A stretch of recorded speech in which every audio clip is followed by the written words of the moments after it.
नमस्कार स्टूडेंट, मैं R L Pandey, assistant professor mathematics, government Naveen college Baloda. Volume of solid of revolution के section में आज ये अंतिम वीडियो के लिए हम लोग देखते हैं। इसमें कुछ और अलग तरीके के क्वेश्चंस को हम सॉल्व करेंगे। तो चलिए देखते हैं। इसमें क्वेश्चन है कि फाइंड द वॉल्यूम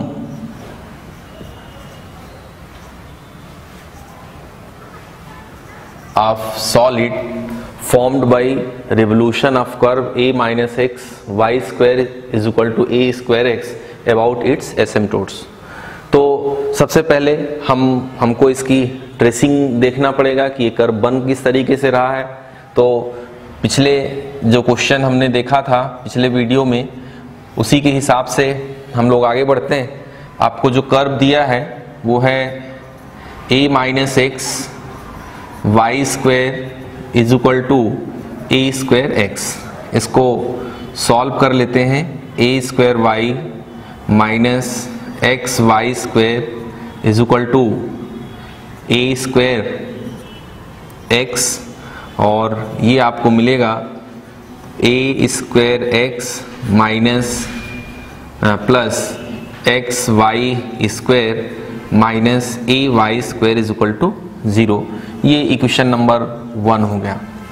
अब उसके बाद जब हम इसके ट्रेसिंग में आएंगे तो ट्रेसिंग के जो पॉइंट्स हैं, मैंने बताया था कि पहले में हम लिखेंगे जो सिमेट्री देखेंगे। तो ऑब्वियसली यहाँ पे y की जो जितनी भी पावर है सब इवन है, इसलिए ये कर्व सिमेट्रिकल होगा x एक्सिस के लिए। तो यहाँ पे हमको मिलेगा curve is symmetrical about x axis. फिर कर्व के ओरिजिन से जाने की बात है, तो ओरिजिन यहाँ पे कोई भी कांस्टेंट टर्म नहीं है, सभी टर्म में एक्स वाई है। तो यहाँ पे हो जाएगा curve passes through origin. Origin से जब जाता है तो हम टेंजेंट निकालते हैं, ये पता लगाने के लिए कि नोड है कि कस्प है। तो ये हो जाएगा टेंजेंट एट ओरिजिन। तो इसके लिए जो लोवेस्ट डिग्री टर्म है उसको 0 के बराबर रखते हैं। तो ये आपका होगा, तो ये हो जाएगा A square X is equal to 0। तो यहाँ से x इज इक्वल टू 0 आएगा। एक सिंगल टेंजेंट मिल रही है, इसका मतलब जो आपका ओरिजिन है वो ना तो नोड है ना कस्प है, एक साधारण बिंदु है। फिर उसके बाद थर्ड में हम इंटरसेक्शन विथ एक्सिस निकालते हैं। तो एक्स एक्सिस के लिए यदि हम देखेंगे कहाँ पे इंटरसेक्ट करता है, वाई एक्सिस के लिए कहाँ पे इंटरसेक्ट करता है, तो एक्स एक्सिस के लिए y इज इक्वल टू 0 रखेंगे तो आपको x इज इक्वल टू 0 मिलेगा, मतलब 0 0। फिर y एक्सिस में x बराबर 0 रखेंगे तो भी y इज इक्वल टू 0 मिलता है, तो 0 0। तो इसका मतलब ये हुआ कि ये जो कर्व है वो x एक्सिस को केवल ओरिजिन पे ही इंटरसेक्ट करता है। फिर यदि हम इसका एसिम्पटोट्स निकालते हैं तो एसिम्पटोट्स निकालेंगे, तो एसिम्पटोट्स निकालने पर हमको y की जो मैक्सिमम पावर है, x की मैक्सिमम पावर x है और यहाँ से आप इक्वेट करेंगे तो इमेजिनरी आएगा। y की मैक्सिमम पावर 2 है और उसका जो कॉफिशिएंट है वो कॉफिशिएंट x माइनस a है, तो उसको 0 रखने पे आपको x is equal to a मिलेगा। तो यहाँ पे asymptotes of curve x minus a is equal to 0। अब हम इसकी ट्रेसिंग के लिए यदि y की वैल्यू निकालते हैं तो y इज इक्वल टू आपको मिलेगा, यहाँ से y की वैल्यू निकालेंगे तो y इज इक्वल टू आपको मिलेगा a under root x upon a minus x। तो अब आप देखिए कि अब इसके हिसाब से हम कर्व की ट्रेसिंग करेंगे। तो ट्रेसिंग को आप देखिए, सबसे पहले हमने एक्सिस ड्रा कर लिया। जो कर्व ओरिजिन पे इंटरसेक्ट करता है वो केवल ओरिजिन पे इंटरसेक्ट करता है, वो पॉइंट हुआ। आप एसिम्प्टोट्स बनाएंगे तो x इज इक्वल टू जो a है ये इसकी हो गई एसिम्प्टोट्स, ये आपका पॉइंट हुआ a और 0, वो जो उसको एसिम्प्टोट्स इंटरसेक्ट करेगी। अब आप देखिए कि हम स्टार्ट करते हैं, आप यहां से 0 से इनफाइनाइट तक लेके जाएंगे, 0 से माइनस इनफाइनाइट तक ऑब्जर्व करते हैं कि x की वैल्यूज के लिए y का क्या मान है। तो यदि हम यहां पर x इज इक्वल टू 0 से स्टार्ट करते हैं तो x इज इक्वल टू 0 रखने पे आपको कर्व y का मान 0 मिलता है, मतलब कर्व यहीं पे रहेगा। फिर वही यदि x की वैल्यू बढ़ाने पे देखते हैं कि इसका मान y का मान क्या नेचर है। तो आप देखिए x की वैल्यू जब आप यहाँ पे इंक्रीज करेंगे तो ये वैल्यू इंक्रीज होगी और ये नीचे वाली जो वैल्यू है जो वो आपकी डिक्रीज होगी। तो ओवरऑल जो y का मान है, मतलब ये बढ़ रहा है ये कम हो रहा है, तो ओवरऑल जो आपका मान है, जो y की वैल्यू है वो वैल्यू बढ़ेगी। मतलब जैसे जैसे हम x का मान बढ़ाते हैं तो आपका y का मान बढ़ता है, इसका मतलब है कि ये कर्व ऊपर जाएगा ऐसा।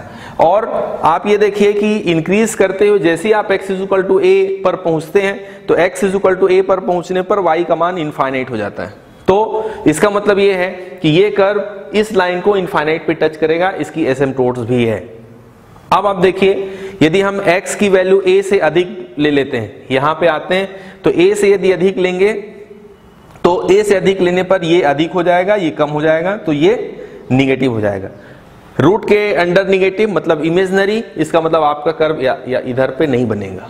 इसी तरीके से यदि आप इसको 0 से इनफाइनाइट इस तरफ यदि आप देखते हैं तो इस तरफ यदि आप देखेंगे तो x का मान यहाँ पे निगेटिव है, तो निगेटिव होने पे ये तो पॉजिटिव हो जाएगा, लेकिन ये ऊपर की वैल्यू आपकी निगेटिव, मतलब रूट के अंडर में निगेटिव, मतलब फिर से आपको y का मान इमेजनरी मिलेगा, तो आपका जो कर्व इस तरफ भी नहीं बनेगा।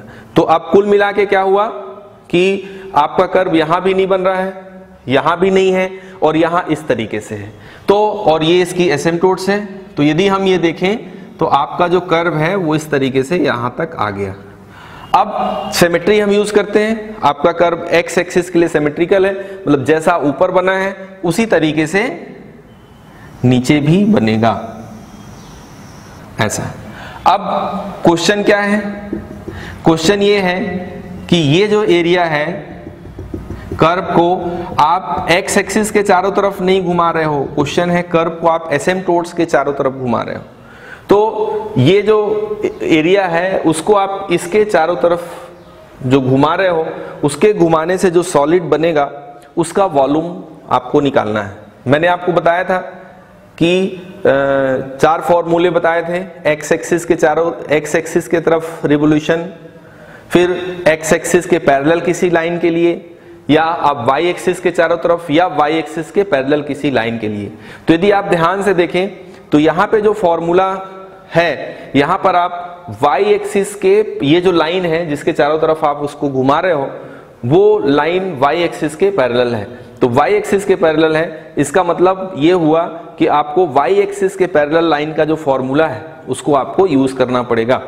इसकी लिमिट यदि आप देखोगे y की तो यहाँ पे y माइनस इनफाइनाइट और यहाँ पे इनफाइनाइट।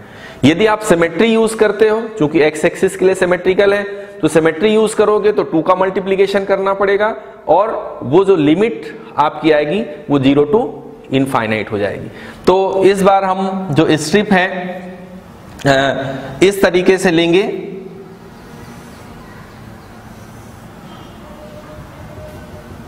अब देखिए जो रिक्वायर्ड वॉल्यूम है उसको हम कैलकुलेट करते हैं जो क्वेश्चन में पूछा है।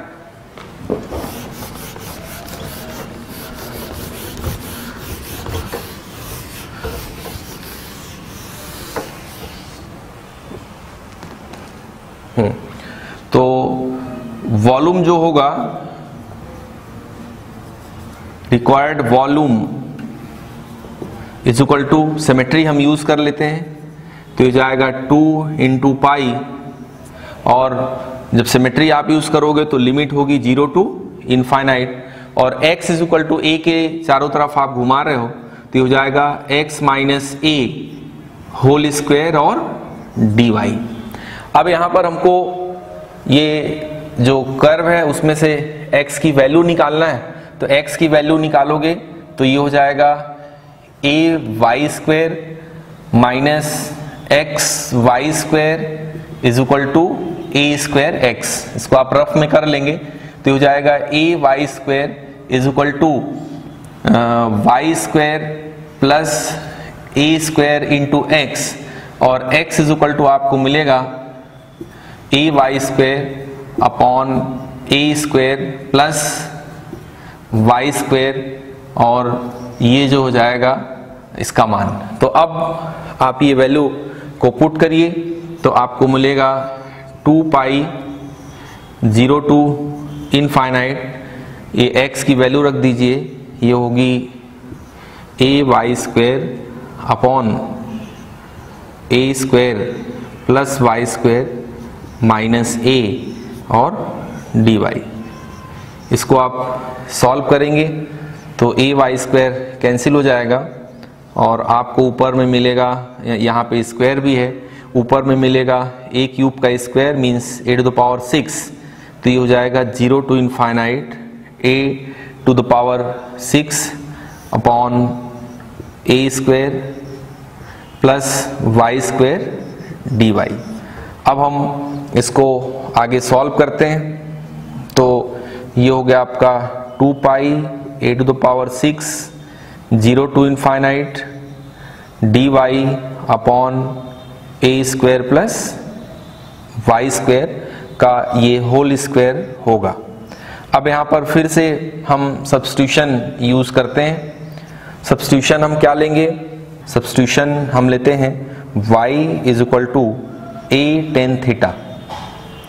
अब तो यहाँ से आपको मिलेगा dy is equal to a sec square theta D theta, और लिमिट भी हम चेंज करेंगे, तो लिमिट चेंज करेंगे तो y यदि 0 है तो थीटा 0 आ जाएगा, y यदि इनफाइनाइट है तो थीटा पाई बाई 2 होगा। इस वैल्यू को हम सब्स्टिट्यूट करते हैं तो आपको मिलेगा इज इक्वल टू यहाँ पर 2 pi A to the power 6, ये हो जाएगा 0 टू पाई बाई 2, और डी वाई की वैल्यू आप रखिए A sec square theta D theta upon A square plus A square tan square theta इसका होल स्क्वायर और डी थीटा। अब आप देखिए ये ए स्क्वायर बाहर आएगा, ए टू द पावर 4 में ये कैंसिल होगा तो आपको मिलेगा 2 पाई ए क्यूब इधर मिलेगा, ये 1 प्लस tan स्क्वायर थीटा मतलब सेक स्क्वायर थीटा मतलब सेक टू द पावर 4 थीटा, और कैंसिल होगा तो ये 1 अपॉन सेक स्क्वायर थीटा मतलब कॉस स्क्वायर थीटा और डी थीटा। फिर हम इसको इंटीग्रेट कर देते हैं, गामा फंक्शन अप्लाई करते हैं तो हो जाएगा gamma 0 plus 1/2 gamma 2 plus 1/2 upon 2 gamma 0 plus 2 plus 2/2। आप जरूरी नहीं गामा फंक्शन से करें, आप और भी कोई मेथड आपके पास है तो उसको इंटीग्रेट करेंगे। ये हो जाएगा, इसका मान होगा रूट पाई, इसका मान होगा 1/2 रूट पाई, और अपॉन में ये 1 हो जाएगा, गामा 2 मतलब फैक्टोरियल 1। अब इसका जो मान आया 1/2 और पाई स्क्वायर ए क्यूब। तो इस तरीके से ये इस क्वेश्चन को आप सॉल्व कर सकते हैं। अब एक और इम्पॉर्टेंट क्वेश्चन है पोलर फॉर्म से, उसको मैं आपको हिंट करता हूँ, उसको आप बनाएंगे, बहुत इम्पॉर्टेंट क्वेश्चन है। हाँ, तो क्वेश्चन है जो कर्व है वो है r is equal to a 1 plus cos theta, और इसका जो एक्सिस ऑफ रिवोल्यूशन है वो है इनिशियल लाइन। इनिशियल लाइन, इसको मैं केवल हिंट कर रहा हूँ। जब आप इसकी ट्रेसिंग करेंगे तो ये इस तरीके से ये कर्व बनता है। ये आपका इनिशियल लाइन है, ये थीटा इज इक्वल टू 0 और ये थीटा इज इक्वल टू पाई। अब क्वेश्चन क्या है, क्वेश्चन ये है कि हम ये जो एरिया है इस एरिया को इनिशियल लाइन के चारों तरफ घुमा रहे हैं। तो इसके लिए जो वॉल्यूम का जो फॉर्मूला है वो आपको मालूम है 2/3 पाई r क्यूब साइन थीटा और डी थीटा। अब इसमें रही लिमिट की बात, तो जब आप इसको घुमा रहे हैं तो जो कर्व, ये जो कर्व है, केवल ये जो एरिया है इसको मैं भी हटा दे रहा हूं क्योंकि इस एरिया को ही घुमा रहे हैं ऊपर में जो है। तो जो कर्व यहां से स्टार्ट हो रहा है वो थीटा इज इक्वल टू 0 और फिर आप घूम के जब आएंगे तो थीटा इज इक्वल टू पाई, तो ये हो जाएगा 0 to पाई। अब आप यहां से r की वैल्यू पुट कर देंगे तो 2/3 पाई a क्यूब 0 to पाई और 1 प्लस कॉस थीटा का होल क्यूब साइन थीटा और डी थीटा। और इसको आप आगे इंटीग्रेट कर लेंगे, इन दोनों को हाफ एंगल में बदल देंगे। हाफ एंगल में बदलने के बाद फिर जो उसमें θ/2 आएगा तो θ/2 को आप 5 में सब्स्टिट्यूट कर देंगे और आप इसको इंटीग्रेट कर लेंगे। तो यदि पोलर फॉर्म का कोई क्वेश्चन आता है तो आप उसको पोलर फॉर्म का फार्मूला यूज करके बनाएंगे। ये जो क्वेश्चन है ये बहुत इंपॉर्टेंट क्वेश्चन है एग्जाम के हिसाब से। आपको यदि कोई दिक्कत हो तो आप टेक्स्ट बुक से देख के भी इसका जो इंटीग्रेशन है उस इंटीग्रेशन को देख सकते हैं। ठीक है, तो ये यहाँ पर जो volume of solid of revolution है इसके 4 छोटे छोटे वीडियो बने हैं। आपको यदि इस कॉन्सेप्ट को अच्छे से समझना है तो वीडियो नंबर 1 से लेके वीडियो नंबर 4 तक को आप बहुत अच्छे से देखिए। पहले वीडियो में फॉर्मूला जो हैं उन पर डिस्कस किया गया है, कॉन्सेप्ट पे डिस्कस किया गया है और आगे के जो 3 वीडियो हैं उसमें अलग अलग टाइप के क्वेश्चंस ले करके आपको समझाया गया है और कुछ आपके लिए भी क्वेश्चन छोड़े गए हैं। तो बहुत बहुत धन्यवाद। अब अगला जो वीडियो होगा वो हम surface area of solid of revolution इस पर बात करेंगे। Thank you.